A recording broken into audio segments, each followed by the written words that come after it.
भी हमें किसी से कुछ पाना है, कुछ प्राप्त करना है,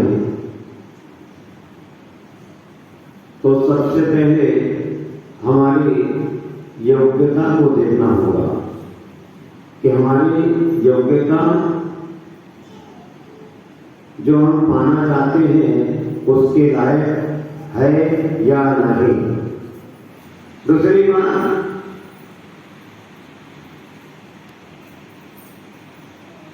हम जिससे जो पाना चाहते हैं उसके लिए हमारे अंदर विनम्रता है या नहीं।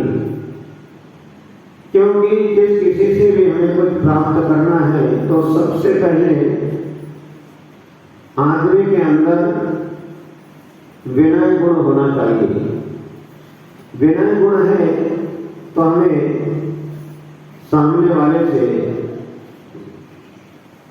आप जितना चाहते हैं उससे कई गुना ज्यादा आपको प्राप्त हो सकता है। स्कूल में पढ़ाने वाले टीचर से आप अच्छा ज्ञान प्राप्त करना चाहते हैं और आपका व्यवहार उदंडता पूर्वक है, आपका व्यवहार उच्छृंखल है, तो वह ज्ञान आपको मिल नहीं सकता। आपके अंदर उस गुरु के प्रति, उस टीचर के प्रति, उस मास्टर के प्रति विनय भक्ति आवश्यक है। आपके अंदर विनय है, भक्ति है, तो आपको सामने वाला बड़े प्रेम पूर्वक वात्सल्य के साथ वह ज्ञान दे सकता है जिस ज्ञान से वो भले थोड़ा हो लेकिन आपका ज्ञान समीचीनता को प्राप्त होता है और समीचीन ज्ञान भले ही थोड़ा हो लेकिन हमारे लिए कल्याणकारी होता है। और उद्दंडता, उच्छृंखलता है तो ज्ञान प्राप्त हो नहीं सकता, अज्ञान रूपी अंधकार समाप्त हो नहीं सकता। अज्ञानता की वजह से ही पूरे विश्व में युद्ध मचा हुआ रहता है और हमारा क्या कर्तव्य है, वह आवश्यक है कि गुरु के प्रति, देव शास्त्र के गुरु के प्रति, अपने माता पिता के प्रति, अपने पड़ोसी के प्रति हमारा क्या कर्तव्य होना चाहिए। जो व्यक्ति अपना कर्तव्य निभाना नहीं जानता है, कर्तव्य शुभ आचरण, शुभ कर्तव्य नहीं करना चाहता है, तो वहां पर विरोध की स्थिति पैदा होती है और अज्ञानतावश बहुत से ऐसे कार्य हो जाते हैं जो अशोभनीय होते हैं। वह कार्य करता है जो भी व्यक्ति हो तो उसकी निंदा होती है, वह निंदा का पात्र होता है। इसीलिए कहते हैं कि लड़ाई झगड़े से बचना है तो विनय पूर्वक, प्रेम पूर्वक अपने कर्तव्य का निर्वाह करना चाहिए और अयोग्य कार्य से दूर रहना चाहिए। जो उपयोगी नहीं है, अयोग्य है, कि जिस कार्य के करने से माहौल खराब होता है, घर परिवार का वातावरण खराब होता है, मोहल्ले पड़ोस का वातावरण खराब होता है, ऐसा कार्य हमें नहीं करना चाहिए। भगवान के प्रति श्रद्धा रखनी चाहिए कि हे भगवान, सीढ़ियां हमें जो आपने दिया है वह सफिशिएंट है, हम इसमें संतुष्ट हैं और भगवान आपकी कृपा से हम जितना पुरुषार्थ करेंगे तो विश्वास है भगवान कि आप हमें अवश्य देंगे। ऐसी भावना से किसी भी प्रकार के लड़ाई झगड़े में हमें नहीं पड़ना चाहिए। और विशेष रूप से लड़ाई झगड़े के कारण जो होते हैं जल, जोरू और जमीन, ये झगड़े के विशेष रूप से 3 कारण बताए हैं। वैसे तो झगड़ा करना है जिसको, तो उसके लिए जल, जोरू, जमीन तो छोड़ो, मामूली बातों में ही वो लड़ पड़ता है। थोड़ा कहीं धार्मिक अनुष्ठान चल रहा हो, आप जिस मंदिर में बैठे हो, आपका यदि किसी से थोड़ा भी कहीं धक्का लग जाए या आपने जिनेंद्र भगवान का गंधोदक लिया, तो गंधोदक लेने के पहले आपने शुद्ध जल से हस्त प्रक्षालन किया, हाथ धोए और आपका ध्यान नहीं रहा, आपने ऐसा झटक दिया, उसी भी कोई भाई साहब आ गए और वह पानी की छींटे उसके ऊपर चले गए। बस इसमें महाभारत और रामायण जैसा है, महाभारत हो जाता है।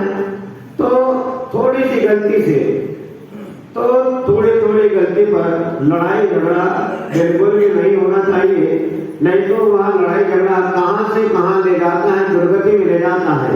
इसीलिए जल, जोरू, जमीन, ये लड़ाई झगड़े के 3 कारण है, इससे हमें हमेशा बचना चाहिए। जैसे राम और रावण का युद्ध क्यों हुआ, आप सभी जानते हैं कि रावण ने श्री राम की सीता का अपहरण किया।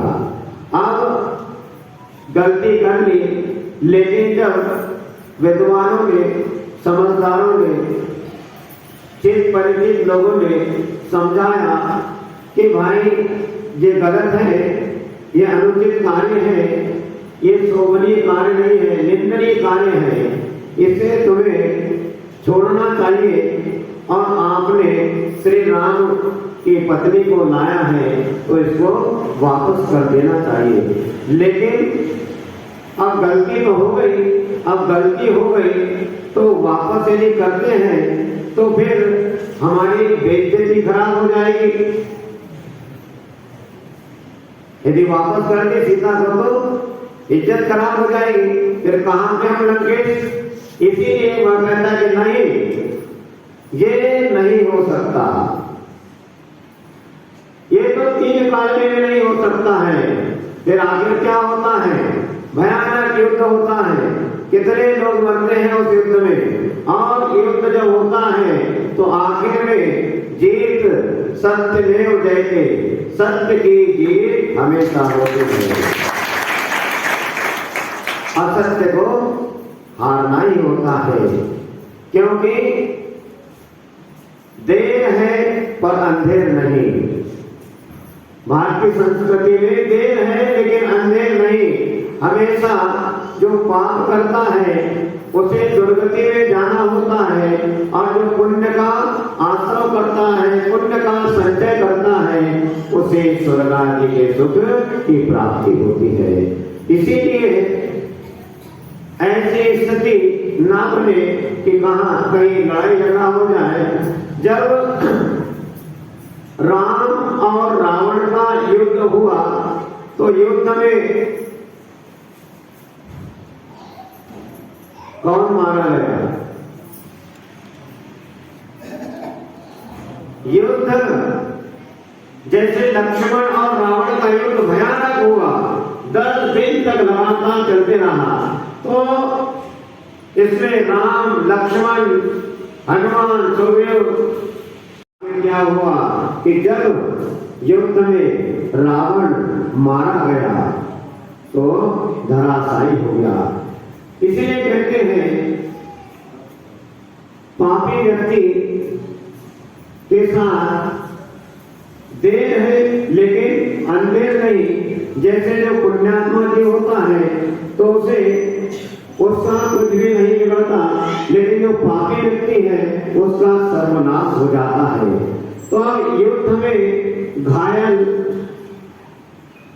रावण पड़ा है, उस समय युद्ध मिलाप हो जाता है और राम लक्ष्मण से उस समय कहते हैं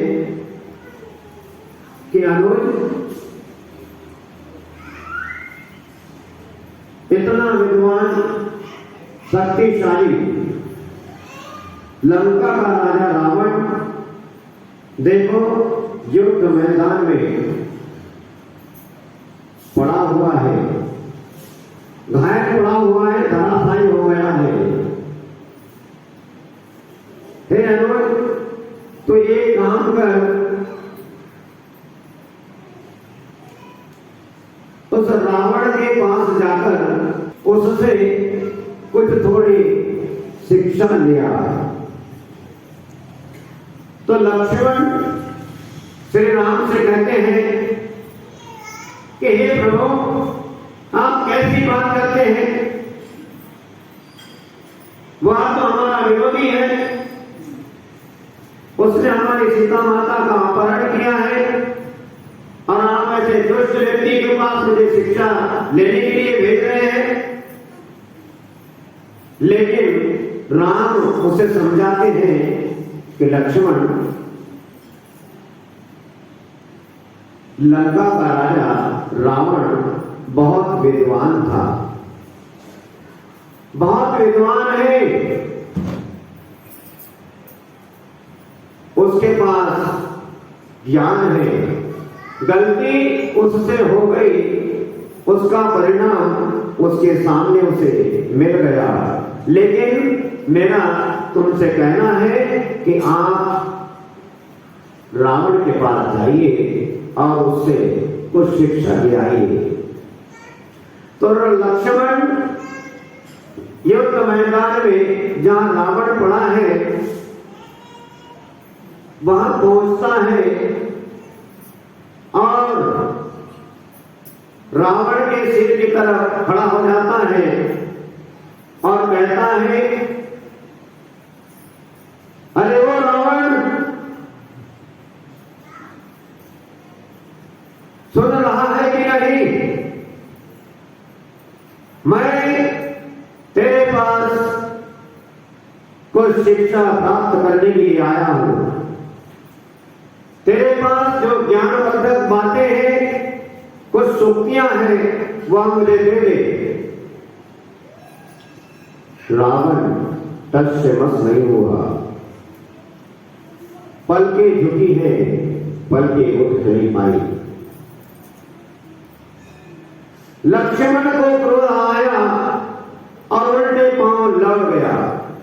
राम के पास जाकर कहता है, हे प्रभु, हे ज्येष्ठ भ्राता, आपसे तो मैंने पहले ही कहा था कि वह अन्यायी है, वह क्रूर परिणाम वाला है, उसका आचरण अच्छा नहीं है, वह अहंकारी है।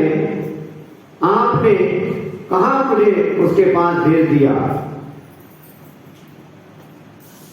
राम लक्ष्मण से कहते हैं कि हे अनुज, जब तुम रावण से शिक्षा प्राप्ति के लिए निवेदन कर रहे थे, तब तुम कहां खड़े थे भाई, ये तो बता दो। बोले प्रभु, इसमें क्या खड़े होने की बात है, मैं तो उनके सिर की तरफ खड़ा था। बोले अनुज, नाराज ना हो, क्रोध ना कर। जो अच्छे व्यक्ति हुआ करते हैं वे ऐसे क्रोध नहीं करते हैं। अब तुम्हें दोबारा रावण के पास जाना है, अब शेर के पास शेर की तरफ नहीं खड़े होना है, अब उसके चरणों की तरफ खड़े होना है। बड़े भाई की आज्ञा मानना ही होगा।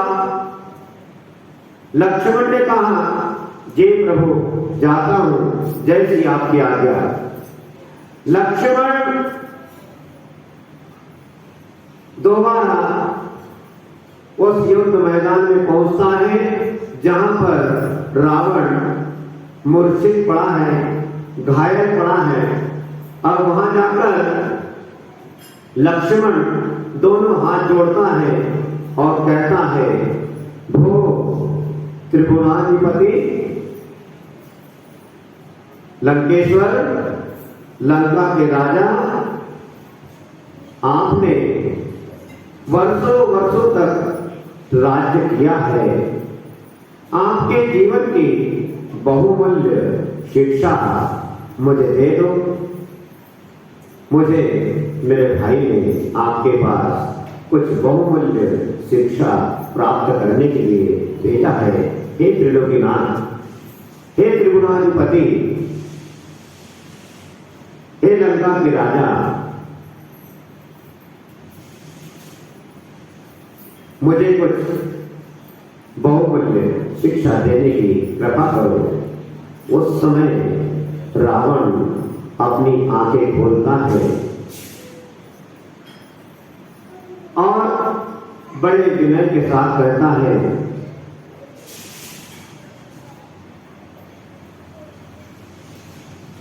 हे सुमित्रा नंदन, हे सुमित्रा नंदन लक्ष्मण, मेरे पास अब कौन सी शिक्षा मिलेगी? अब मेरे पास में कौन सी नीति और न्याय बची है? मैं तो अब इस युद्ध स्थल में घायल जमीन पर पड़ा हूं।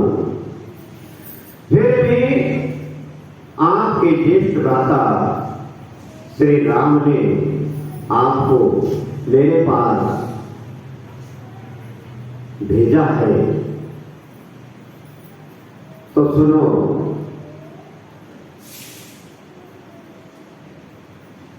कुछ शिक्षा लेकर जाओ।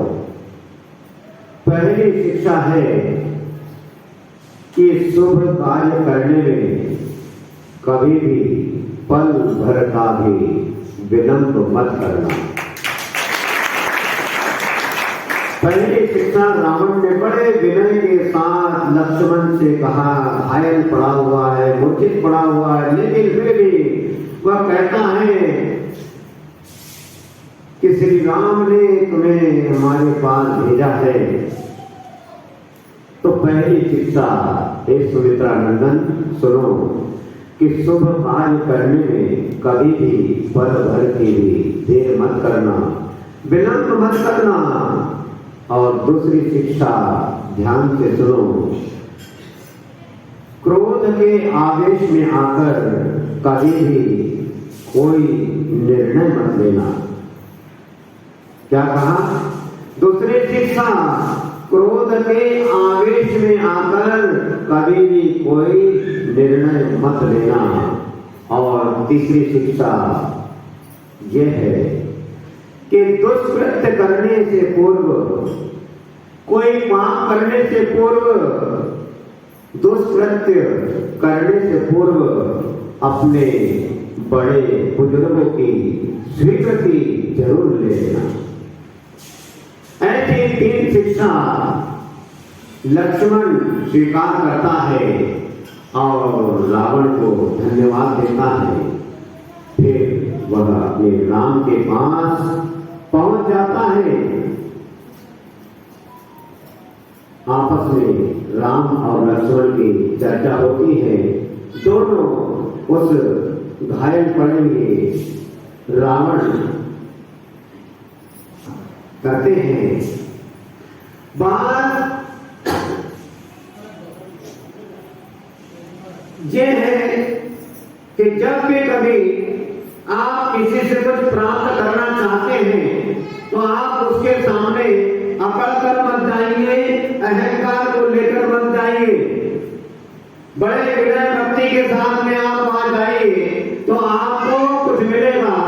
वही रावण युद्ध मैदान में घायल पड़ा हुआ है, घायल व्यक्ति किसी को कुछ दे सकता है, लेकिन देखो अयोध्या हो लंका के राजा रावण ने घायल पड़ा हुआ है, उसके बावजूद भी जब लक्ष्मण विनय पूर्वक उससे विनती करता है है तो इसमें जबरदस्त 3 शिक्षाएं दी, और ये 3 शिक्षाएं जो भी व्यक्ति अपने जीवन में लाता है तो उसका जीवन धन्य धन्य हो जाता है।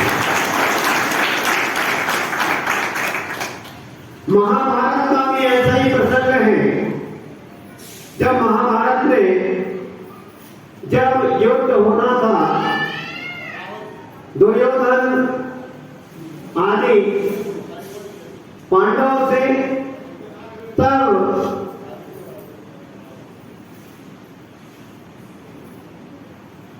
युद्ध में सेना की आवश्यकता होती है,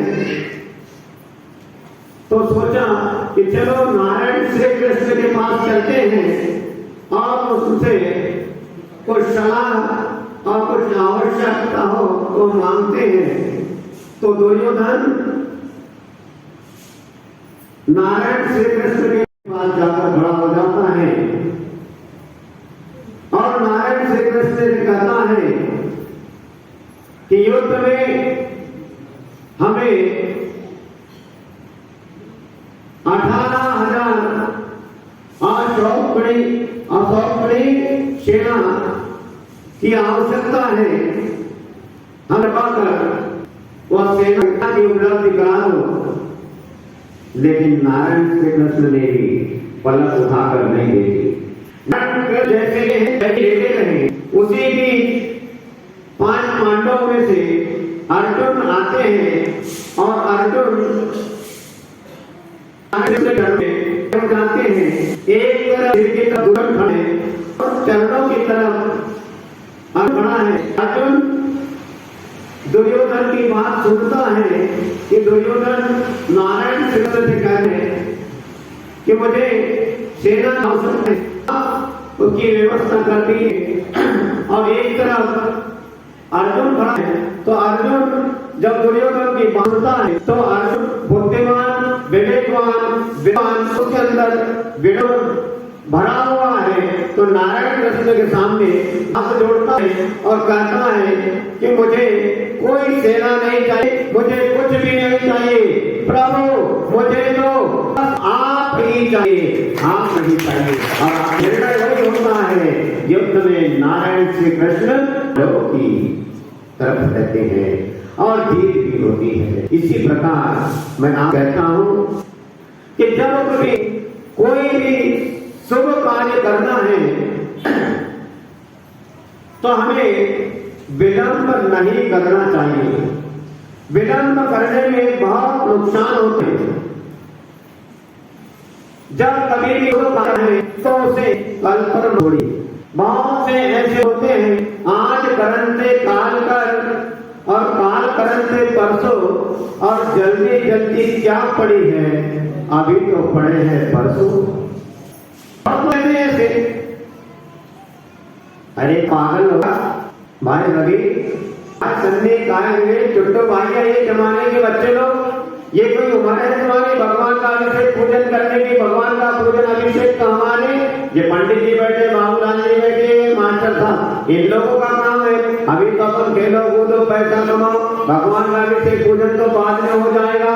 लेकिन नहीं, ऐसे विचारों को हम शुभ विचार नहीं कहते हैं, ऐसे विचार तो अशुभ ही कहलाते हैं।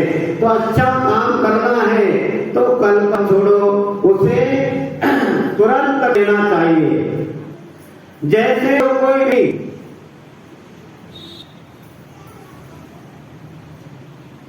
भगवान की तरफ देखना भी नहीं चाहता और सारा माल मेरे पास आ जाए, पैसा कहीं हुआ है। भगवान को देखने से मतलब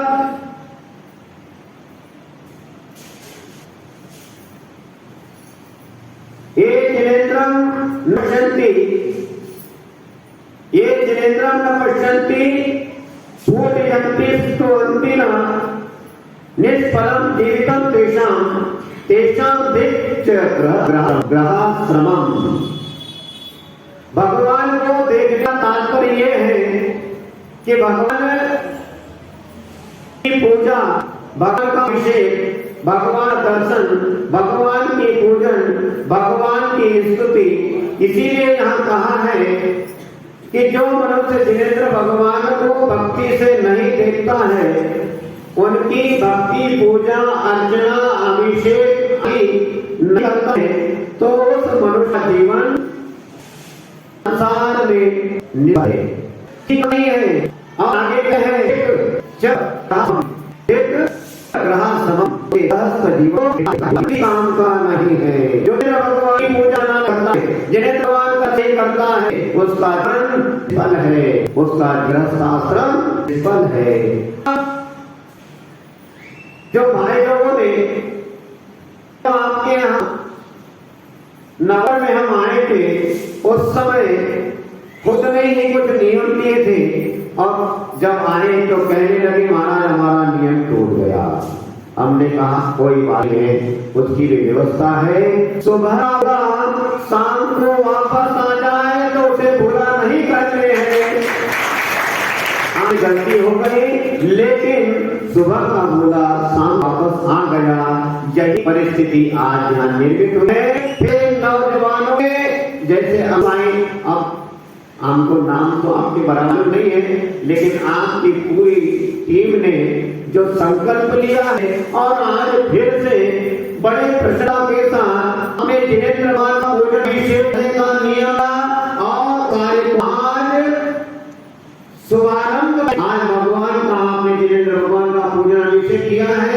मैं तो चाहता हूँ कि आपके जीवन में ये मंगल घड़ी हमेशा बनी रहे। आप जिनेंद्र भगवान का पूजन अभिषेक करते रहे, क्योंकि जिनेंद्र भगवान पूजन अभिषेक करने से क्या होता है, प्रपश्यन्ते जन्म भक्त्या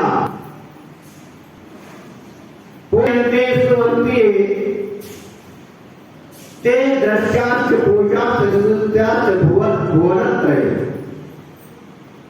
जो भव्य जीव जिनेंद्र भगवान का भक्ति पूर्वक पूजन अर्चन करता है, जिनेंद्र भगवान को भक्ति पूर्वक सुबह सबसे पहले उठकर सारे काम छोड़ दीजिए, एक ही शुभ काम समझ लीजिए कि सबसे पहले उठकर जिनेंद्र भगवान दर्शन करने के लिए हमारे माता पिता हमारे गुरुजन कहते हैं तो कोई गलत नहीं कहते हैं। तो ये कोई शुभ कार्य होगा तो शुभ कार्य करने में बिल्कुल भी विलंब नहीं करना चाहिए और अपने सुबह क्रिया से आकर सबसे दर्शन कर लेना चाहिए।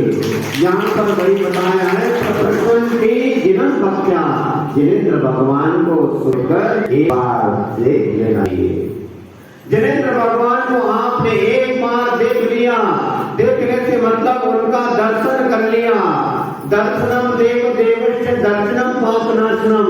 देवादिदेव जिनेंद्र देव के दर्शन करने से समस्त पाप कर्मों का नाश हो जाता है।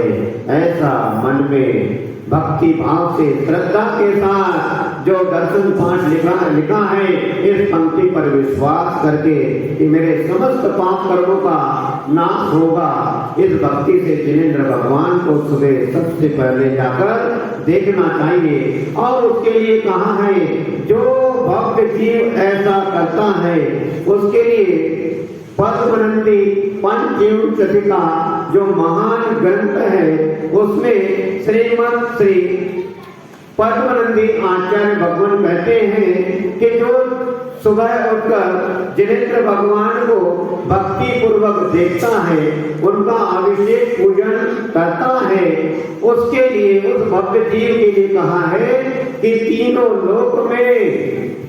अब देखिए हमारे यहाँ शास्त्रों में झूठ नहीं चलता है। साधुओं को अपने व्याख्यान में, अपने प्रवचनों में यहाँ पर झूठ का सहारा नहीं लेते हैं। सत्यमेव जयते, हमेशा किसकी जीत होती है? सत्य की। तो हमेशा सत्य का पालन करते हैं। हमारे जिनवाणी भगवत तीर्थंकर भगवंत की वाणी, यहाँ पर झूठ का लेश मात्र भी, अंश मात्र भी नहीं होता है। वही बात हमारे आरती आचार्य और वर्तमान में आचार्य उपाध्याय और साधु कहते हैं। तो यहाँ पर पद्मनंदी पंचविंशतिका में आचार्य श्री पद्मनंदी भगवान कहते हैं कि जो भक्त जीव जिनेंद्र भगवान को भक्ति पूर्वक देखता है, उनकी पूजा स्तुति करता है, वह भक्त जीव 3 लोकों में दर्शनीय तथा पूजा के योग्य तथा स्तुति के योग्य हो जाता है। इतने आचार्य उपाध्याय मुनि कैसे बने, अरिहंत और सिद्ध कैसे बने? इन्होंने जिनेंद्र भगवान की स्तुति की है, पूजा की है। जन्मों जन्मों तक ऐसे महान पुरुषों की, महात्माओं की, परमात्माओं की पूजा स्तुति की है। जब ऐसा अरिहंत और सिद्ध ऐसा पद प्राप्त होता है, जिसको अरिहंत और सिद्ध पद की प्राप्ति करना है, उसे जिनेंद्र भगवान का दर्शन शुभ कार्य समझकर कि मैं इसमें विलंब नहीं करूंगा, ऐसे भाव से उसकी पूजा स्तुति करना चाहिए। और यहाँ कहा है कि सर्व लोग जो जिनेंद्र भगवान की पूजा स्तुति करता है, उसके लिए कहा है कि सर्व लोग उसकी भक्ति से देखता है, उसको सर्व लोग भक्ति से देखता है। जो जिनेंद्र भगवान की पूजा अर्चना करता है, जो मुनिराज को आहार देता है, जब हम सुनते हैं कि फलाने फलाने राजा के यहाँ फलाने फलाने मुनि का आहार हुआ है, आहार दरिया हुई है, आहार दरिया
जो जिनेंद्र भगवान की पूजा अर्चना करता है, एक दिन उसकी भी पूजा स्तुति होती है।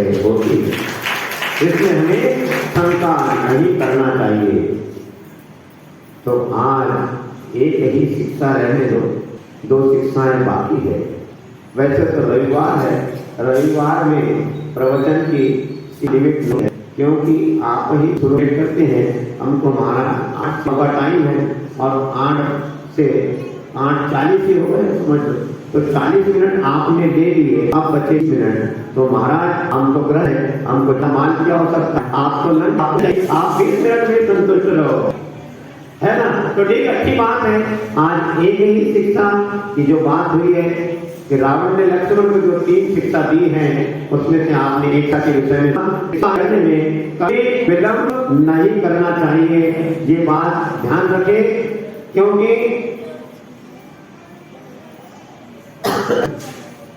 यदि हमने शुभ कार्य में विलंब किया तो उसमें हमारा नुकसान होता है। और जब कभी हमें किसी से कोई अनमोल वस्तु, अनमोल धरोहर, समीचीन ज्ञान प्राप्त करना है, तो उसके सामने बेटा हारिए, सर झुकाइए, अहम छोड़िए, तो आपको वह वस्तु प्राप्त होती है। जैसे आपने देखा होगा हेड पंप, हेड पंप होता है, उसमें एक डंडा लगा होता है, उस डंडे को झुकाया जाता है। डंडे के साथ वह आदमी भी झुकता है, झुकाता है, बार बार झुकता है, तो उस नल से पानी आता है। और यदि वह व्यक्ति उस हेड पंप के सामने अकड़ के खड़ा हो जाए, तो पानी उस नल में 3 काल में भी आ सकता है। ये आपको जन्म ज्ञान बुझा है, आप जो जल पीते हैं, ये तो आपकी आयु भर आप पीना ही है, लेकिन आपकी जन्म जो बुझाना है, उसके लिए इंद्र भगवान रूपी वाणी का अमृत करना है तो झुकना सीखिए। देव शास्त्र गुरु के सामने विनय पूर्वक जाइए तो आपकी जन्मों जन्मों की प्यास बुझ जाएगी। आज यही विराम लेते हैं। आपके बीच सागर से